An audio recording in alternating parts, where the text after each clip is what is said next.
하나님께서 오늘 우리에게 주시는 말씀은 이사야 9장 1절에서 7절 말씀입니다. 이사야 9장 1절에서 7절 말씀, 제가 봉독하겠습니다. 전에 고통하던 자에게는 흑암이 없으리로다. 옛적에는 여호와께서 스불론 땅과 납달리 땅으로 멸시를 당케 하셨더니 후에는 해변길과 요단 저편 이방의 갈릴리를 영화롭게 하셨느니라. 흑암에 헤개던 백성이 큰 빛을 보고 사망의 그늘진 땅에 거하던 자에게 빛이 비추도다.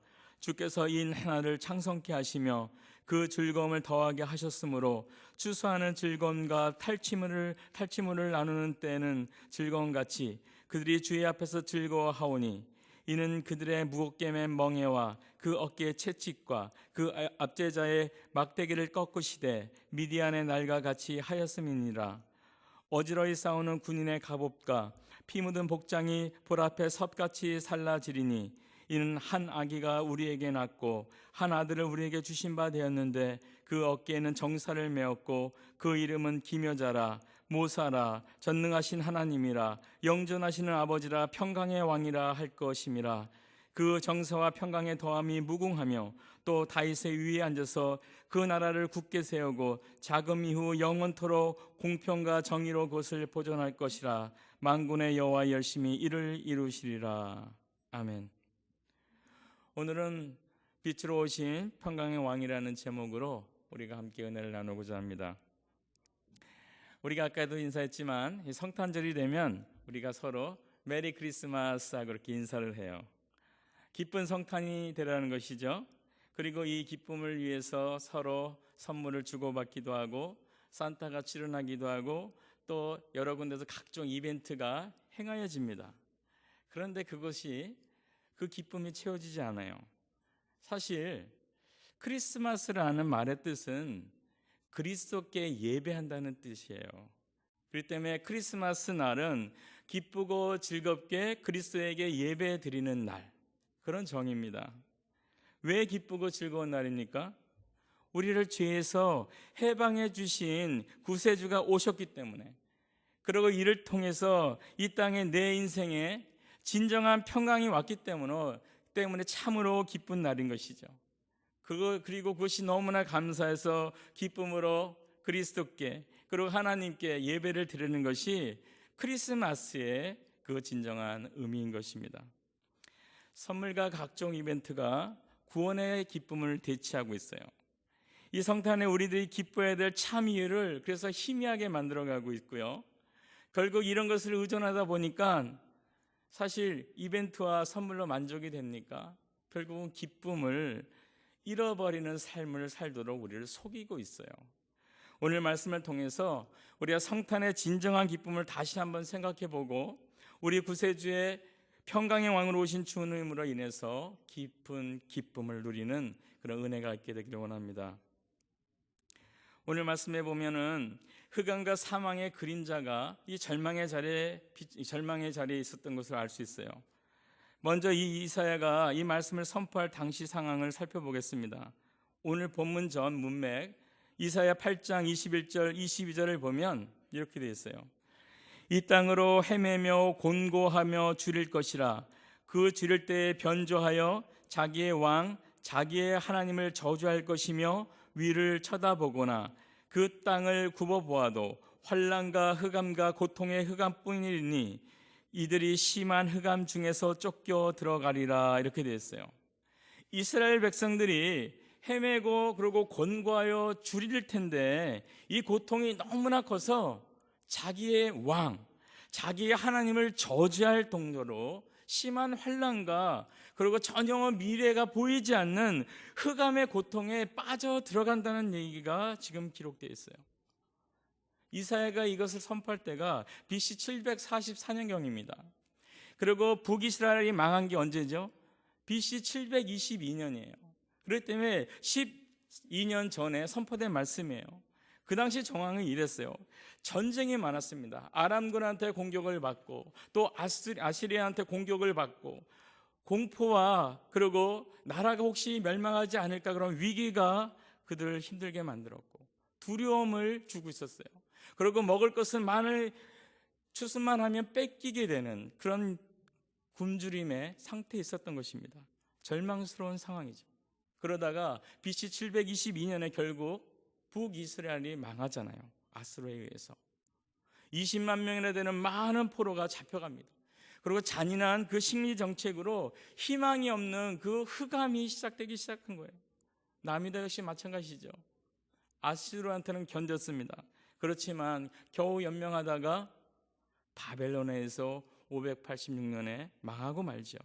그리고 포로로 많은 사람들이 잡혀갑니다. 우리가 역사를 통해서 잘 아는 내용이에요. 이 미래에 아무 희망이 없어 보이는 흑암의 상황, 살아있으나 죽은 것 같은 사망의 그늘진 땅에 거주하는 절망의 상태를 말하고 있는 것입니다. 왜 이런 절망의 상태가 벌어진 것입니까? 오늘 읽지 않았지만 8장 20절을 보면 이들이 마땅히 율법과 증거의 말씀을 따르지 않았기 때문이라고 되어 있어요. 이사야와 동시대에 미가라는 사람이 선지자로 이렇게 말씀을 선포하고 다녔어요. 미가서 2장 1절을 보면 그들이 어느 정도 죄악을 저지르고 있는지 알 수가 있습니다. 침상에서 악을 꾀하며 간사를 경영하고 날이 밝으면 그 손에 힘이 있으므로 그것을 행하는 자는 화 있을진저라고 되어 있어요. 밤중에 잘 때 자고 일어나면 악을 생각하는 것이에요. 그리고 악을 경영한다 그러잖아요. 모든 일에 삶 가운데 이 악이 나타나는 것이에요. 그리고 힘 가지고 하는 게 악을 저지른 거였다는 것이에요. 그 정도로 그 시대가 암울한 시대였습니다. 하나님의 말씀을 따르는 것이 아니라 힘으로 악을 행하는 세대, 이렇게 하나님의 법칙을 어기고 죄를 짓기 때문에 그곳에는 사망의 그늘이 찾아올 수밖에 없고 흑암의 절망이 올 수밖에 없는 것이 있습니다. 북이스라엘, 남유다가 그러했죠. 그런데 이것은 그 나라뿐 아니라 하나님의 법칙을 대항하여 어기는 모든 곳에 이 흑암과 사망의 그늘은 그려지는 것입니다. 아마 하나님께서 세운 법칙을 어기는 것은 이 살아있는 것들 말고는 없는 것 같아요. 인간이나 동물들이겠죠. 나머지 물건들은 이 세상의 법칙대로, 하나님의 법칙대로 움직입니다. 지구가 중력을 가지고 있어요. 중력이 만약에 오늘은 9.8kg 정도 되는데 그 다음 날은 예를 들어서 7.8, 그 다음 날은 오늘은 기분이 안 좋으니까 1.2, 이런 식으로 중력을 바꿔버린다면 우리가 살아가는데 문제가 있고 곳곳에 지진이 일어나고 많은 문제들이 있을 것입니다. 그리고 지구가 자전하다가 오늘 힘드니까 좀 천천히 돌자, 그리고 천천히 돈다면 또 하루가 늘어지겠죠. 또 세상에 많은 일들이 벌어질 것입니다. 고통이 찾아오겠죠. 1년에 한 바퀴씩 도는 그 지구가 예를 들어서 1년에 2바퀴를 동전으로 빠르게 돌아버린다면 또 우리에게 너무 힘들고 이곳에 사는 모든 식물들과 생물들한테 영향을 줄 것입니다. 이처럼 하나님을 믿지 않고 그 말씀대로, 그 법칙대로 살지 않을 때는 우리 인생에게 많은 문제가 발생할 수밖에 없는 것이에요. 그리고 그 어려움으로 절망과 좌절 가운데 있을 수밖에 없는 것입니다. 오늘날에도 하나님 말씀을 듣지 않는 곳, 그 법칙대로 살지 않는 곳에는 흑암이 있을 수밖에 없는 것이고 사망의 얼음과 절망이 있을 수밖에 없는 것입니다. 하나님께서 말씀하셨죠. 서로 사랑하라. 그 법칙을 따른다면 우리가 전쟁이 일어날 수도 없고, 그리고 살인과 속임과 멸시와 도둑질과 탐냄이, 그리고 음란의 죄가 우리를 절망 가운데 빠뜨리지 않을 것입니다. 하나님을 사랑하라는 그 말씀에 우리가 복종했다면 진정으로 우리 안에서 우상이라든지 재물을 통해서 그걸 의지하다가 오는 충격, 그걸 의지하다 오는 쓰러짐의 허탈감, 이런 것들이 찾아오지 않을 것입니다. 그런 것들이 죄로 우리에게 오지 않을 것이에요. 그러나 우리가 하나님께서 주신 그 말씀, 그 인생의 법칙을 깨뜨렸기 때문에 우리 안에 절망이 찾아온 것이에요. 하나님의 그 거룩함 때문에 우리 안에 절망이 찾아올 수밖에 없었던 것입니다. 이것이 하나님의 통치를 떠난 모든 사람이 겪는 고통입니다. 그리고 어두운 것이에요. 절망감입니다. 누가복음 15장의 탕자의 비유가 바로 그거잖아요. 우리 인생의 처절한 절망의 상태를 표현하고 있잖아요. 전에도 한번 말씀드린 것 같은데 이스라엘 백성에 의해서 이 돼지라는 것은 부정한 동물이에요. 그런데 부자였던 그가 아버지의 재산을 가지고 모두 탕진하고 그러고 나서 일하는데 너무나 가난한, 그러니까 흉년이 와서 먹을 것이 없는 상태에서 돼지가 먹는 그 쥐염 열매를 먹으려는데 그것도 못 먹었다고 되어 있어요.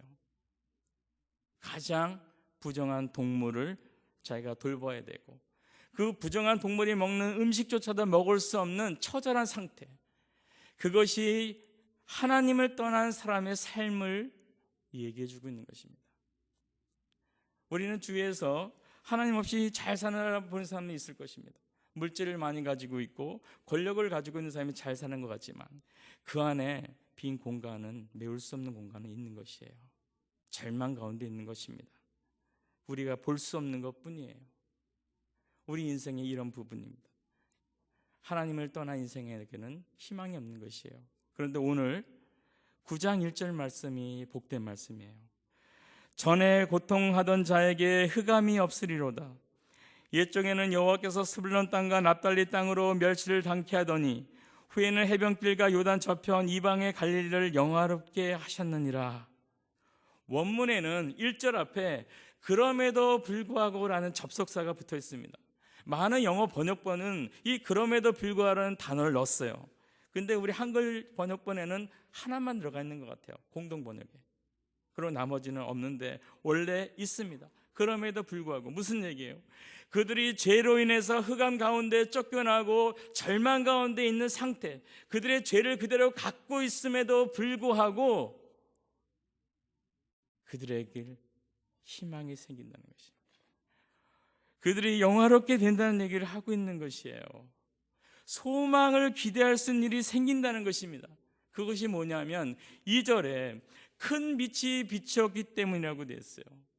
큰 빛이 찾아오는 크리스마스의 소망이 생겼기 때문에 이 기쁨이 있는 것이에요. 여기서 큰 빛은 예수 그리스도를 말합니다. 모든 고통과 문제가 이 예수 그리스도가 오심으로 해결된 것이에요. 마치 기적같이 예수 그리스도가 오심으로 이 땅의 어둠과 절망이 더 이상 힘을 발휘할 수 없는 그런 위치로 왔다는 것이에요. 진정한 소망이 우리에게 생겼다는 것을 말합니다. 이사야 우리 본문 3장 3절 5절에서는 이렇게 되어 있어요. 주께서 이 나라를 창성케 하시며 그 즐거움을 더하게 하셨으므로 추수하는 즐거움과 탈취물을 나눌 때의 즐거움같이 그들이 주 앞에서 즐거워하오니 이는 그들의 무겁게 맨 멍에와 그 어깨의 채찍과 그 압제자의 막대기를 꺾으되 미디안의 날과 같이 하였습니다. 어지러이 싸우는 군인의 갑옷과 피 묻은 복장이 불에 섭같이 살라지리니. 먼저 그 즐거움이 어느 정도인가 표현하고 있어요. 추수 때, 그리고 전쟁 때, 추수 때 추수를 가지면서 그 농부들의 그 기쁨, 전쟁을 통하여서 승리했을 때 그 전쟁 탈취물을 나누는 기쁨에 대해서 얘기하고 있습니다. 물론 추수가 안 되고 만약에 추수한 것을 다 빼앗길 때에 기쁨이 없겠죠. 하지만 진정으로 추수한 것이 모두 내 것이 된다는 그 충족감, 그 기쁨을 얘기하는 것입니다. 전쟁에서 지면 오히려 탈취물을 뺏기고 자기가 노예가 되겠지만 그게 아니고 전쟁에 이겼을 때 그 탈취물을 가지고 즐겁게 나눌 때의 그 기쁨을 지금 이야기하고 있는 것이에요. 그 당시의 최고의 기쁨입니다. 농경사회에서, 그리고 전쟁에 있던 그 당시의 최고의 기쁨을 얘기하는 것이에요. 현대 표현으로 얘기한다면 무엇일까요? 지금 머릿속에서 내가 이것만 된다면 정말 기쁘고 행복할 텐데 하는 소망이 있습니까? 바로 그거예요. 그것이 이루어졌을 때 와 하고 얘기할 수 있는 그 기쁨, 즐거움, 그것이 바로 예수 그리스도가 이 땅에 빛으로 왔을 때 그 기쁨이라는 것이에요. 그거를 지금 이사야 선지자가 표현을 하고 있는 거예요. 다른 표현은 무엇입니까? 미디안의 날과 같이 됐다고 4절에 얘기했잖아요. 사사시대 때 기드온 때 미디안이 7년 동안이나 이스라엘 백성들을 통치합니다. 그들을 압제해요. 여기서 벗어나는 기쁨을 얘기해요. 그 빛은 무겁게 맨 멍에와 그 어깨 채찍과 앞자자의 막대기를 얘기하는데 이 모든 것을 꺾어버렸다는 것이에요, 주님께서. 그래서 사사기 시절에 미디안은 7년 동안 이스라엘 짐승처럼 이렇게 취급했어요. 평소에는 가만히 있다가 파종 때가 되면 공격해서 모든 것을 뺏어갔습니다. 이스라엘 백성들은 그래서 산속에 굴로 숨어 들어갔어요. 그리고 몰래 남아있는 것들을 또 탈곡해서 먹곤 했죠. 그게 기도원이잖아요. 몰래 숨어있다 나와서 탈곡하고 있는데 그때 그 두려움이 많은 그를 주님이 부르셨어요. 그리고 300명밖에 안 되는 숫자를 가지고 12만 명이라는 그 미디안의 군대를 이길 수 있게 해주신 거잖아요. 바로 이 기쁨, 자유케 되는 해방의 기쁨을 얘기합니다. 억눌리고 노예처럼 있고 모든 것을 다 뺏겨야 되는 그 힘든 상황 가운데서, 묶여있는 상황 가운데서, 자유가 없는 상황 가운데서 해방의 기쁨, 진정으로 자기의 소득을 누릴 수 있는 그 기쁨을 지금 이야기하고 있어요. 주님께서는 누가복음 4장 18절 19절에서 이렇게 얘기했죠. 주의 성령이 내게 임하셨으니 포로된 자에게 자유를, 누린 자에게 자유를 주신다고 선포하신 부분이 있습니다. 바로 이 자유를 얘기해요. 이 기쁨. 5절에 더 나아가서 주인의 군인들이 갑옷과 피 묻은 무기가 땔감처럼 불태워진다고 하잖아요. 많은 사람들이 원하는 평화입니다. 전쟁이 없는 평화. 이것이 온다는 것이에요. 무엇을 통하여서? 6절에 한 아기예요. 그 한 아기의 어깨에 정사가 메었다고 했죠. 이 정사는 다스리는 자, 왕을 얘기합니다. 미가서 5장 2절에도 이렇게 얘기했어요. 베들레헴 에브라에서 이스라엘을 다스릴 자가 나올 것을 예언하고 있습니다. 세상 왕은 백성들과 교제가 없지만 예수님은 그 백성들과 교제하기 위해서 낮은 데로 임하신 만백성의 왕이죠. 이 왕으로 태어난 이 아기의 이름이 아주 독특하죠. 오늘 보면 기묘자라, 모사라, 전능하신 하나님이라, 영존하시는 아버지라, 평강의 왕이라, 이렇게 그 이름에 부르고 있어요. 기묘자는 놀랍다는 뜻이잖아요. 예수님께서 동정녀를 통해서 탄생하시고 공생의 죽음, 부활과 승천, 그리고 그의 삶, 모든 것이 한마디 놀라움이었잖아요. 일반적으로 일어날 수 없는 그 놀라움이었습니다. 그리고 모사는 상담자, 카운셀러라는 뜻이죠. 우리 가운데 거하시면서 그 지혜로 우리의 문제와 모든 고통을 해결해 주는 상담자라는 것이, 전능하신 하나님, 너무나 많이 들었던 말이죠. 모든 것을 할 수 있는, 제한이 전혀 없는 그 하나님을 얘기하는 것이죠. 영존하시는 아버지, 영원히 존재하시면서 우리에게 영생을 줄 수 있는 그 능력 있는 분을 얘기합니다. 이 앞에 네 가지의 이름이 있기 때문에 그 다음에 평강의 왕이 이름을 부를 수 있는 것이에요. 세상에, 그리고 우리의 마음에 참 평강과 평화를 주실 수 있는 분은 예수 그리스도밖에 없어요. 왜요? 그분이 바로 기묘요, 묘사요, 전능하신 하나님이요, 영존하시는 아버지시기 때문에 그분만이 우리에게 평강을 줄 수 있는 분이에요. 그분이 이 땅에 임마누엘의 하나님, 우리와 함께 하시는 하나님으로 오셨기 때문에, 구원을 이루었기 때문에 우리에게 참 평강이 있는 것입니다. 세상에 많은 사람들이 이 평강을 원하죠. 그리고 이 평강을 세상의 권력이나 권세나 재물이나 쾌락을 통해 얻어보려고 합니다. 하지만 안 되죠. 왜요? 평강의 왕이 누구예요? 예수님이에요. 이 평강은 예수님에게 속해 있기 때문에 그분 안에 들어야만이 진정한 평강을 누릴 수가 있는 것이에요. 그래서 하나님께서 백성들의 고통을 치유하시고 좌절하는 백성에게 소망을 주시고 세상의 여러 가지 전쟁을 끝내시기 위해서 이 평강의 왕 예수님을 이 땅에 보내신 것입니다. 죄로 인해 흑암과 사망의 그늘 속에서 절망하는 자들에게 구원의 큰 빛으로 오셔서 참 기쁨을 주시고 평강의 왕으로 주셔서 진정한 평화를 이 땅에 주시고자 오신 것이 바로 예수님입니다. 한번 물어보고 싶습니다. 우리가 살아가는 지금 이 삶 가운데서 마음의 기쁨이 있으십니까? 진정으로 내가 살아가는 이 삶 가운데 마음의 진정한 평강이 지금 있으세요? 어제 크리스마스 이브 때 기쁘셨습니까?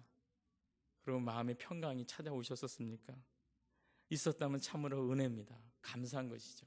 근데 만약에 이 성탄이라고 왔는데 무감각하고 내 마음에 기쁨과 평강이 없었다면 한 번쯤은 생각해 봐야 돼요.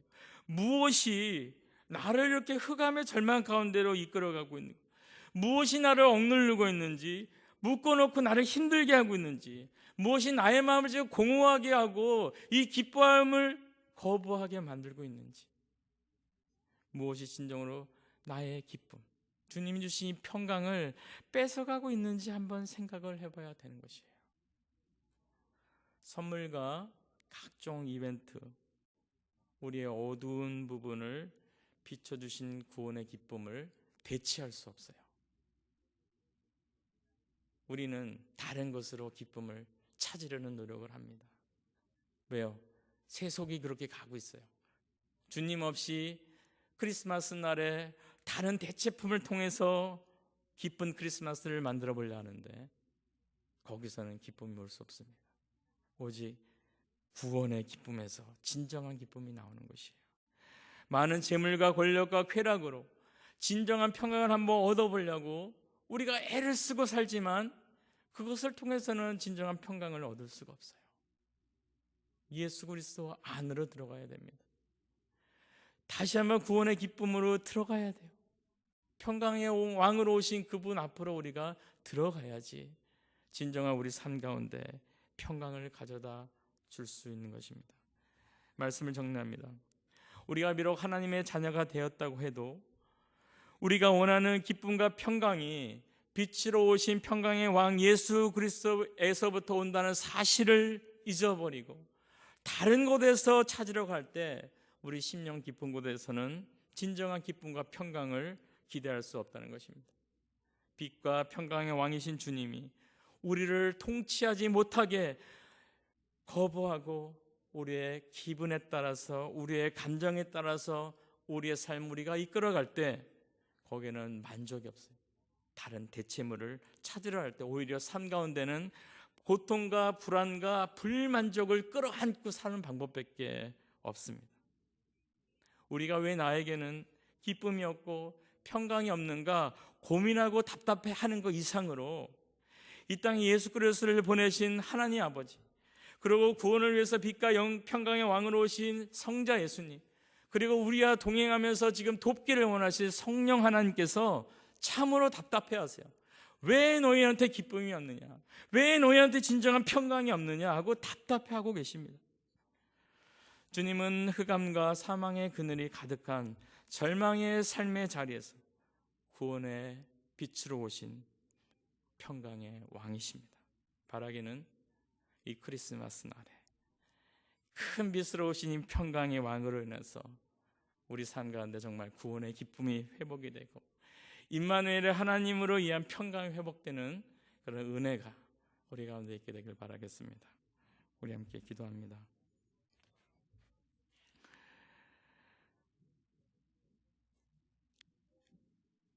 큰 빛으로 이 땅에 오시고 평강의 왕으로 이 땅에 오신 예수님, 진정으로 우리가 해마다 만나는 크리스마스지만 이 크리스마스 날에 진정으로 주님을 잊어버리고 있지 않았나 아버지 걱정이 됩니다. 하나님, 진정으로 우리 안에 참 기쁨과 진정한 평강은 예수 그리스도 안에서만 가능하다는 것을 기억하고 다른 것에서 기쁨을 찾으려 하지 말고 다른 것을 통해서 평강을 얻으려는 노력을 잊어버리고 하나님, 이 성탄날에 예수님과 직면하여서 그분 안에서 참 기쁨과 참 평강을 얻어 누릴 수 있는 우리 모두가 될 수 있도록 도와주시옵소서. 우리 주 예수님의 이름으로 기도드립니다. 아멘.